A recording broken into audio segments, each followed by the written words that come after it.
हा गुन्हा MAG police Thane येथे दाखल झालेला होता आणि दाखल झाल्यानंतर माननीय वरिष्ठ पोलीस अधिकारी यांच्या मार्फतीने तो बोरिवली पोलीस ठाणे येथे वर्ग झालेला होता। याच्यात दोन आरोपी होते, सुरेश वर्मा आणि रिंकू वर्मा। या दोघांनी पण या गुन्ह्यातील फिर्यादी दीप सागर नवीन सागर यांची फसवणूक केलेली होती। जवळजवळ 9 किलोच्या वरती सोनं आणि 37 लाख रुपयाच्या पेक्षा जास्त रकमेचा त्यांनी अपहार केला होता। सन 2010 पासून त्यांच्यामध्ये व्यवहार चालू होते आणि करोनानंतर त्यांनी व्यवहार स्टॉप करून फिर्यादीशी संवाद बंद करून त्यांनी त्यांचे अमृतसर इथले पत्ते पण त्यांनी चेंज केले होते, फोन नंबर चेंज केलेले होते आणि त्यांचा तपास तांत्रिक मदतीने चालू होता। तो अमृतसर इथे असल्याची माहिती आम्हाला तांत्रिक तपासातून दिसून आली।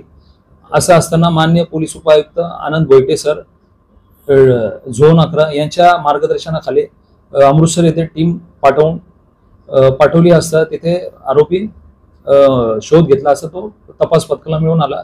त्यांनी तिथे अरेस्ट करून ट्रान्झिट रिमांड घेऊन बोरिवली पोलीस स्टेशन ठाणे येथे घेऊन आले आणि तिथून मग आजपर्यंत त्याची पोलीस कस्टडी रिमांड आहे। त्याच्यामध्ये आम्ही परत पुन्हा एकदा अमृतसर येथे टीम पाठवून याच्यातलं सोनं आणि पैसे रिकव्हरी करण्याचा प्रयत्न आम्ही करीत आहोत। पहिल्या अटक्यांमध्ये काही आरोपीकडून काही रिकव्हरी झालेला आहे का? अद्यापर्यंत काही रिकव्हरी झाली नाही, पण त्याच्यात रिकव्हरीची शक्यता फार आहे।